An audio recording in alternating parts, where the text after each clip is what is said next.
Thank you. It's working. Can everyone hear me? Yeah, great.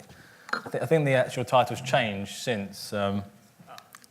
It's Lessons Learned Marketing Our Agency now, but hey, that's all right. Let me just... thank you for having me, Keir, Kimberly. Hoping to part with some knowledge today on what things I've learned over the course of marketing our agency, and things that we've done that we found work for us, things that we found don't work for us. But just give you a very quick background. My name is Michael. I founded Smart Cookie Design. To give you a little map of our journey, I guess, we started off quite a while back just building generic websites, a lot of WordPress work, a lot of custom development, no e-commerce at all. Then we sort of evolved into still doing lots of that, but then starting to do a bit of Shopify once we heard about them, thanks to meeting Keir at an event one day. But it was still a very small part of our business.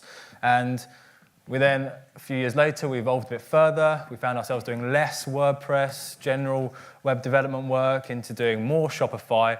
And where we're at now, and we've been at for a little while now, is just a pure Shopify agency, whereby we don't take any non-Shopify work on, which has its positives for an agency, but it has some issues as well, I guess.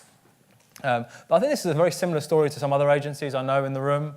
You sort of evolve, and sort of Shopify eventually takes over your life, you end up there. And we're really excited that back in December, January, we made it onto the Plus Experts program, and that's been a big milestone, a big achievement for us. So that's where we're at now. So I want to talk to you about the lessons we've learned marketing our agency over the years. Let me start. Why is marketing important? Well, if you're not marketing your agency or your app development company, you're pretty much invisible to clients. Clients do not know you exist. Clients don't care that you exist. So it's really, really important you market your agency on a regular basis, and that it's a fundamental part of what you do within your agency. Otherwise, you're just going to be invisible.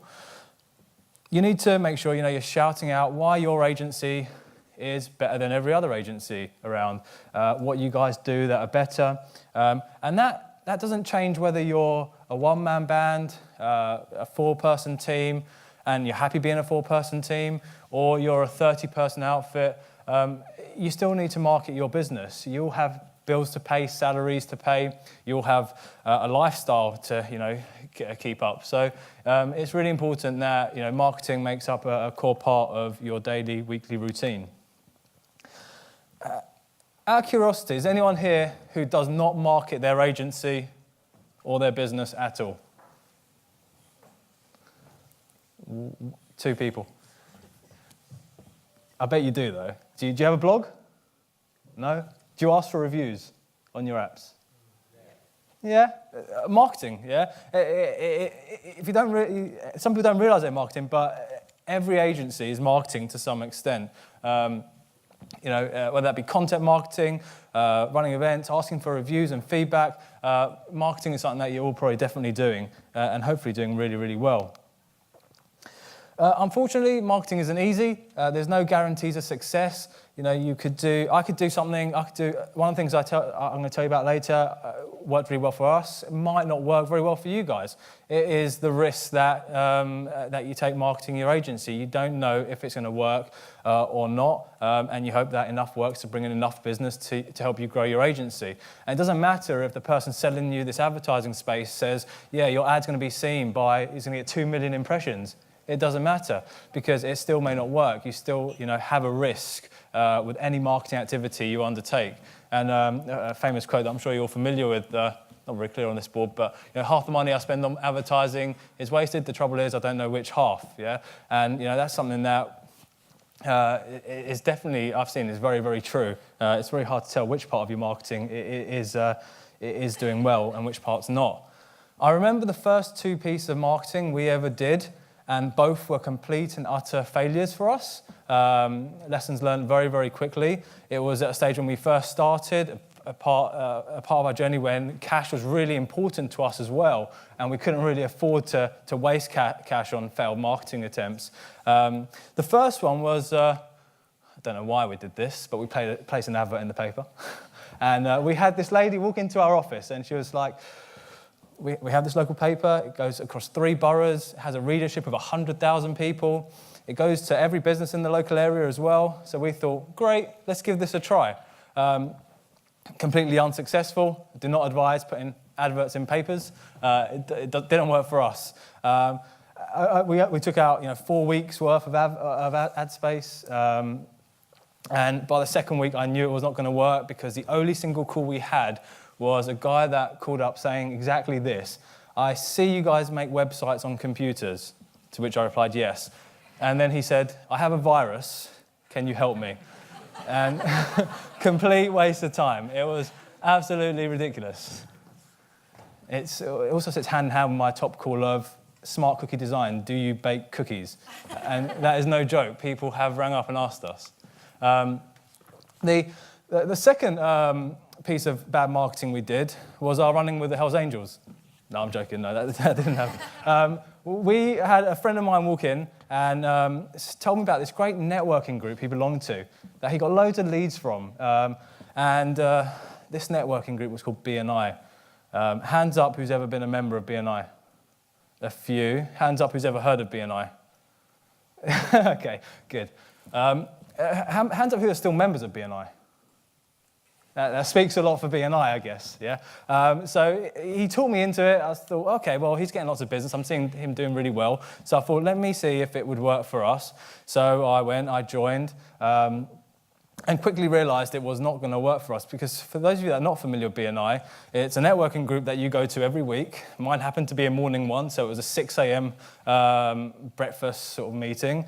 About 20 to 30 people in the room, the same people every week, and every week you stand up for 60 seconds and you tell them what you do and the types of leads you're looking for, which after week 3, you'd think they'd really understand. There's not much more I could say about our agency in 60 seconds. But anyway, we go back and same 60-second spiel. And it just didn't work. One, I felt it was like a cult, and sorry for anyone who is actually still in BNI. It is a cult. It is like a gang. If you don't turn up for 1 week, you get a letter to your work. It is that serious. Yeah, you're nodding. You know exactly what it's like. If you don't bring leads for other members in the group, well, be prepared to stand up and tell the rest of the group why. They embarrass you. It's absolutely awful. Do not join. But anyway, that was another £1,000 we spent wasted on marketing because it's not cheap. And not just the money. It's 3 hours every week that you could be spent actually marketing your own agency and actually working. So that time lost really was probably the worst thing that we lost out of it, other than the £1,000+ we spent being a member for a year. But it's not just the small businesses that have failed marketing attempts. It's at every level. So if you do a stunt or some sort of marketing campaign and it doesn't work, don't think that that's the end of it. You're not alone. Businesses big and small have had failed marketing attempts throughout their life cycle. And a few sort of popular ones, or a few failed marketing attempts that bigger businesses have done that I very quickly wanted to allude you guys to. Jägermeister, we're all familiar with Jaeger bombs, right?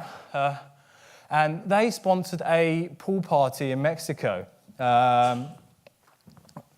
Giving out loads of drinks, a little marketing PR stunt, and they wanted it to look really cool.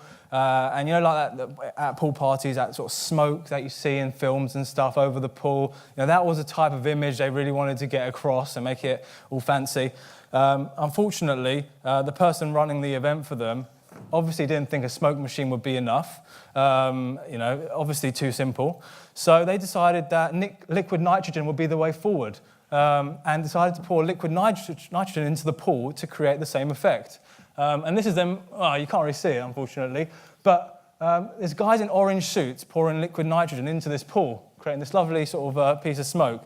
And I guess that's warning number 1. If someone in orange suits needs to pour the stuff into the pool to make the effect, then there's something wrong there, and it's not fit for a pool party. But anyway, they went ahead with it. All lovely looking and stuff. But unfortunately, when the liquid nitrogen mixed in with the chlorine, it created a poison gas and actually poisoned 9 people, sending them to hospital. A complete and utter failure and a complete brand ruin for the company in Mexico. Bad headlines, bad press, really poor attempt at a marketing event. So, even for the big companies, it goes wrong. Complete and utter failure, really. My presentation was filled with loads of gifts, so I've tried to cut them out. Otherwise, it was one on each slide at one point. Heinz, another famous example, they had their bottles, QR codes on them, and you scan the QR code, went to this promotional site. Big company, obviously. Unfortunately, eventually this custom domain name they had expired, bought up by a porn site. And you can see the issues that would happen there. But if you Google it, and you can see some of the tweets, interactions between customers buying Heinz and Heinz, very funny. The porn company, managed to get in there as well a bit, responding to people offering them some free subscription for their efforts. So I want to really talk to you very quickly about 3 marketing strategies or activities we've done or that we've focused on over the past that's really worked for us. Again, no guarantees it's going to work for you guys, but I wanted to share some of the things we've done. And the first one is... have I gone too fast? No, okay. Merchant-focused events. And the guy from Milk Bottle Labs, where is he? Yeah, well, I'm probably going to cover some of the stuff that you said. So some of it will be a bit repeated.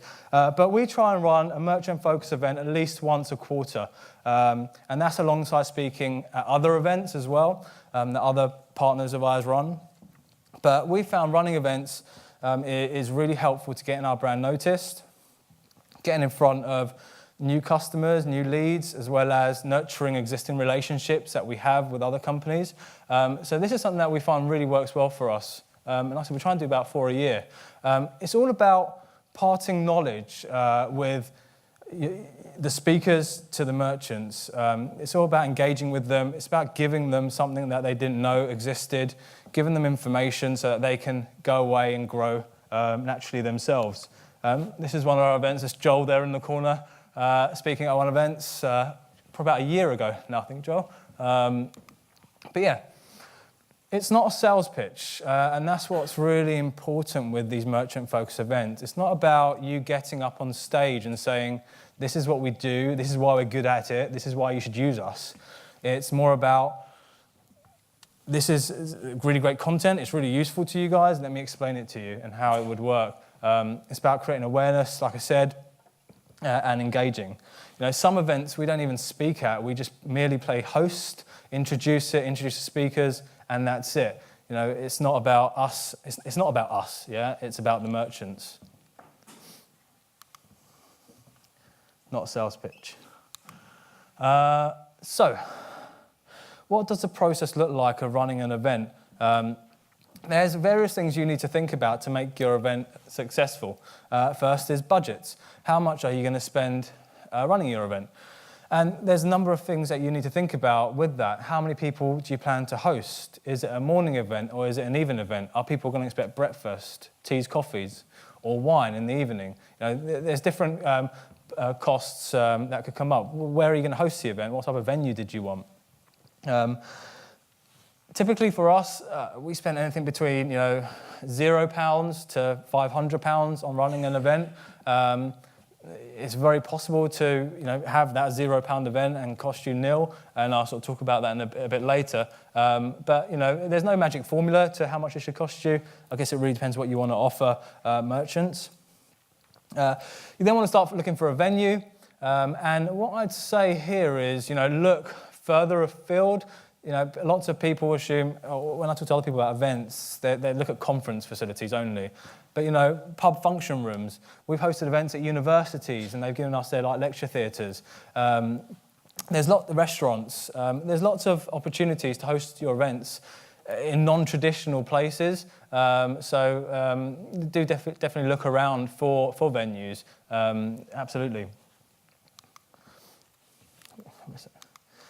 Finding speakers. Very important, obviously.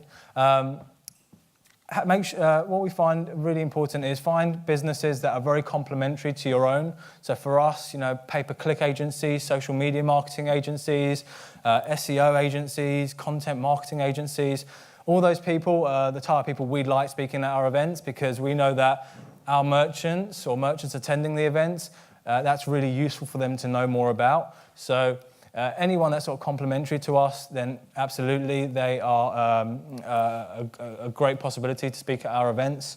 Definitely look at LinkedIn. You'll be amazed how many of your friends have changed jobs and you didn't realize, and they work in an area that's complementary to you now that you can drag in. There's lots of opportunities there. You then want to really make sure you create a process, a funnel of what you're going to do with these merchants at your event once you've gone to see them, or once you've met with them, once you've spoken to them. Because the last thing you want to do is have that opportunity wasted, whereby you get all these great merchants in a room and then that's it. They've been to your event, they've got some knowledge, and you've had zero gain from it whatsoever. So you want to make sure you have a process that they go into post the event. So, whether that be an email marketing funnel of some kind, whether it be, a call up after a certain amount of days after the event, whatever that may be, you need to make sure that there's a process planned out for those merchants post-event, so that you can make sure that you get something out of it as well. Whilst you're networking, well, what we do is whilst we're sort of networking with the people in our events, we start grading them. So we give people like grade A or grade B, and depending on what grade we give them, they go into a separate funnel in our marketing campaign. So a grade A person may be someone that's been complaining that their Magento site has recently been hacked, and we know that they're quite hot. A hot lead for us. They may get a call a few days later, followed up by a more different marketing campaign, email campaign. Whilst grade C may be someone that's just looking. There's no potential there for any time, for any foreseeable future. But it'd be good to have some contact over the years with them and keep that relationship going. So make sure you treat different people differently, and you have that funnel that you use going forward. Make sure you prepare for everything. Well, we can tell by today, unfortunately, with Keir and Kimberly, the IT issues happen, yeah? It happened here today, this morning. Thankfully, it's all fixed. And it's happened to us many times. So make sure you're prepared for everything. Make sure you've got every possible adapter that your laptop may possibly need. Make sure you've tested the projectors, and make sure you actually go down to the venue in person and check this out before your event or in the morning before your event. Because we've had events whereby we've booked the venue, they've told us that the projector has HDMI connection to it. We've gone there stupidly without an adapter, and it's obviously a VGA connection, and the person didn't know what they were talking about, and I'm having to run into our local town centre, Maplin, to try get an adapter for an event that's starting in 10 minutes. And so make sure you prepare for every eventuality. Things do go wrong. IT does go wrong a lot of the time. And so once you've got your event, planned and ready to go, you also want to get your event noticed. It's super important. You want to get your event noticed. And some of the things that we use to get our event noticed, meetups can be great. And whether that be your own meetup group, or you'll be surprised how many existing meetup groups that focus on similar markets to yourself would be happy to list your event on their meetups page, because it makes their meetup group look more active and whatnot. So that's definitely something to look at. Social media, of course. Email. And I have emailed twice on purpose there. You should be emailing your existing clients, people that you've already worked with, to keep those relationships going, as well as any sort of general email databases you have. LinkedIn ads, we found, works quite well to pick up some numbers. You can do some really great targeted LinkedIn ads for e-commerce focused people in the local area to your event. And we found that can help bring numbers up without being too expensive. And Eventbrite we find is amazing for this as well. Eventbrite, we see maybe like 20% of our attendees would come through Eventbrite usually, because of just the sheer amount of people that visit that site looking for events to go to. On the day, make sure you're prepared. Pretty much the IT stuff I already spoke about. Make sure you have your market, your brand present. Brand as much as you can. You don't want to sell yourself. You don't want to be selling yourself. You don't want to be talking how great you are, but you want your brand to be remembered. So anything you can give away, marketing collateral, that's always good. Get all your team involved. It's not just for your salespeople to be at your events. Your developers should be there. Yeah, your designers should be there. Get everyone in your team involved, and then network the hell out of the room and try to get around everyone and speak to as many people as possible. That is your objective for running these events, yeah? As well as passing knowledge with all these lovely merchants. You have a business to run, and your aim is to get some decent leads over the course of your events. So, what lessons have we learned running our events? It's not all about new clients, it's about reconnecting with your existing clients. You're going to have guest speakers. Get them to market for you. Those guest speakers are in a really great place. They're coming to speak to people that are their target market, and they haven't put any effort into arranging the event. They haven't paid anything for the event. Okay, the least they can do for you is market the event for you. And you'll be amazed how big these lists that they have can be, how many contacts they can get your message out to. So push hard to get them to market your event for you, okay? Because you'll be amazed how that can really bring up your numbers. Be prepared for dropouts, especially if it's a free event.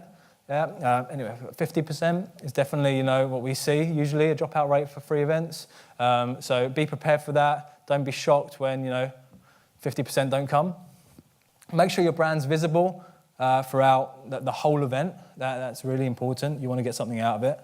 LinkedIn ads, like I said, does help. And wine. Wine is really, really good, okay? And not just because it tastes nice, okay? But there's more to it than that. You see, what we've learned is that people, let's say your event starts at 6, yeah? And your registration, you say, starts at 5:30. Well, there's some people that are going to turn up at 5:30. Great. So there's a half an hour gap there that you can network with those people and get to know them. And there's some people that are going to turn up 5 to 6. And that just gives you 5 minutes to talk to them, yeah? It's impossible with everything else you've got going on. Then during your event, you're not going to get a chance to talk to them again, yeah? They're busy, they're listening. And then as soon as the event ends, that's your opportunity to talk to them. And you need to keep them there for as long as possible. And wine does that. It does exactly that. You have wine on the tables, people are going to stay, they're going to drink, they're going to have one or two, they're going to take their time. Wine isn't something that you just down. Yeah, it takes a little time, yeah, to appreciate it. And it gives you the opportunity to network with the whole room, yeah, and get your whole team involved talking to people. The longer you can keep people at that event after the speaking has happened, the more opportunities you have to really connect with people and make relationships, and that's what the events are about. So definitely wine costs a bit of money, obviously, but it definitely helps connect with more people. Free venues, we've only ever paid for one venue out of all the events we've done. There's ample opportunities out there to get your venues for free, whether that allow the company to have some branding throughout the event, or have their logo included in your email follow-ups, or sometimes we've had them speak just for 2-3 minutes at the start just to introduce their venue to the attendees. But absolutely, venues can be free, so do look for those opportunities. Make sure you have a good follow-up process, which I mentioned, and check your IT yourself. Speaker timings. Make sure that you're managing the event properly throughout. The first event we did, we told the speakers, yeah, you've got 20 minutes, yeah, that's it. And I assumed that they'd manage their time and that they'd stop at 20 minutes or about then. But they may not. And you need to make sure that you've got something in place to stop them, okay? Just a little piece of card at the back of the room saying, you've got 2 minutes left is enough. But you need to manage that, because the first event we did, we ran really over time because we didn't manage that process properly. And that's a big lesson learned for us, because people have things to do. And if you run over, they're going to leave more quickly at the end of the event, no matter how much wine you have. So, yeah, you need to make sure you manage that. And speak at others. Yes. If you don't want to run your own event, there's plenty of opportunities, I'm sure, to speak at other people's events. That takes all the hassle out of running your own event, and you still get in front of lots of great people. So be on the lookout for other events that you can speak at if you don't want to run your own event. And the guy from Milk has mentioned this, that you put an event together and you don't find the speaker straight away. So if you see an event sometimes on Eventbrite or LinkedIn, don't be shy, just email them and say, look, have you got your speakers lined up for this? Otherwise, I'd be happy to talk about this subject. And you'll be surprised how many events you can actually just jump into that have already been started to be marketed already. So events are a really big thing that we do, or that we try and do. The next thing that's a big focus of our marketing is creating partnerships. Partnerships with rockstar companies, SEO companies, pay-per-click companies. Anyone that's complementary to us, we want to talk to and we want to create a relationship with. And that's really key for us. It takes time. It's not a quick and simple process, but it absolutely pays dividends at the end. Create these really good relationships, and you will see over time leads come in over the course of that partnership with those companies. Partnerships are not a one-way street though. Partnerships, you've got to give as well. You may end up giving lots of leads to someone and not have something back for a while. But one day, they may pay back the favour and it'll be all worth it. So don't think about it that, I've created a partnership with this great SEO company, they should start giving me work. No, give them work when you can as well. And you'll see that relationship really blossom and the leads really start to increase as that relationship grows. And there's probably loads of opportunities for you to look through your current contacts to create partnerships that you didn't know that there could possibly be one there. You don't need to look at new companies. I'm sure everyone knows a company that they could potentially partner with. There's probably companies that you use already that you haven't actually tried to create a partner relationship with. So, for example, and I don't know how many people are here, but if you were a Magento developer, yuck. You're going to be hosting this. You may be hosting the sites. You may be referring people to a hosting company, yeah. And you may have never spoken to that hosting company properly before, but you're saying to people, we recommend this company. They're good at what they do at hosting. Well, pick up the phone and give them a call and say, look, listen, we use you. We recommend clients to you all the time. Let's have a chat. Let's go meet up for a drink and see how we can actually make this relationship stronger for both of us. Yeah. So there's probably relationships that you potentially already work on. Networking is the final thing I'm going to talk about, and I won't talk on it for a long time, but I find networking does work if you do it properly. I'm not a fan of formal networking, sit-down stuff, BNIs and stuff like that, but more casual networking events I'm all for, whether that be tech meetups, Shopify meetups like this, generic business meetups, an SEO seminar, anywhere where merchants or retailers might exist or might want to attend. I think it's really great for you to go there and be there and network with those people. It can be hit and miss, unfortunately.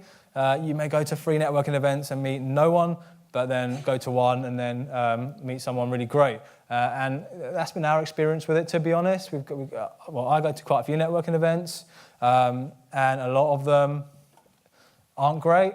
And I don't meet anyone that's really that interesting for us. But there's been a few gold nuggets that makes it all worthwhile. And we found that really is one way to get out there a bit more. So in terms of where do we find the networking events, so these are a few places I recommend. The IOD has like a directory worth checking out. The Chamber of Commerce as well. There'll be a local Chamber of Commerce group somewhere near to you. Make sure they've got loads of events going on, loads of free events, loads of paid events. LinkedIn, meetups, and Eventbrite, all the places I tend to generally look for events to go to. Eventbrite I particularly like because sometimes the event host has made the list of attendees available on the Eventbrite page, so you can actually scroll to the bottom and see who's actually going, and then start saying, okay, these are the type of people I want to meet, and then sort of make a mental note of who they are and try and catch them at the event. And just like I said with our events, we have a similar grading criteria when we go to networking events. When someone gives me their card, I'll write down a number on their card, and depending on that number, that will mean something different to us when I take it back, because I'm not going to remember who they are by the time the night's finished and by the time I've slept on it. So if you're a 1, I'm going to give you a call tomorrow. If you're a 4, I'm not going to talk to you again. So as you guys give me business cards later, look out for the number I write on them. How are we doing for time? So some final thoughts and tips, literally just a couple, I think. My gift's not working. That was a good one. Yeah, exactly. Oh well. Don't throw all your money down on one single marketing idea. Definitely sort of test it out. I mean, if I put all my money into that stupid newspaper ad, I mean, we wouldn't be in existence anymore. We all need cash. It's really important as a business. So test it out, invest a bit, analyze, and then reinvest again. And that analyze is actually key, which I'm going to go to in a second. I'll come back to the last slide. You need to make sure you're capturing the data, analyzing everything that you do for any marketing activity you undertake, because that will educate you enough to know whether to reinvest more in that marketing event or campaign or not, and try something different. But spend a bit of money, analyze the data, then reinvest, and it's a cycle that keeps going. Make sure you follow up. It's not about, here's our marketing campaign, I met you, great, let me know when you need our services. Recontact people, keep that relationship going. Some interesting stats here from the National Sales Executive Association. I'll very quickly read them out, but 48% of sales people never follow up with a prospect, 25% make a second contact and stop, 12% make a third contact and stop, and only 10% make more than 3 contacts. And then funnily enough, more than 80% of deals are made on the 5th contact plus. So, it's not enough just dropping someone one email. Over a period of time, drop them a second. Follow up with a call. Yeah, it's really, really important that, if you want to really market your agency, you need to put in the work in post the actual marketing campaign. It's not just about, hey, here's my great advert, here's my great event. It's what you do after that really counts, and what you do with the data that you get from it. And I think this was about getting your whole team involved again. Yes, get your whole team involved. Make sure that your developers, your designers are all involved in this process. You'll be amazed what your developer who sits in the corner of the room with his headphones on has in his head about marketing. They might have a really great idea that you may want to try. So don't leave it just to your marketing team to do or to yourself. Make sure that you involve everybody in your team, and you'll be amazed at the type of results you may get. And finally, to see what you can start doing, look at your last 15 clients. Have a look at your last 15 clients and work out where they've come from. How did they find you, and how did you close that deal? What process did you use to close that deal? And analyze that, and then reattempt some of those things again and again, and see if you can make a successful marketing campaign from what you found from your last 15 clients. So analyze that data, and you'll be surprised where they come from and what's worked for you. And that's it. Thank you.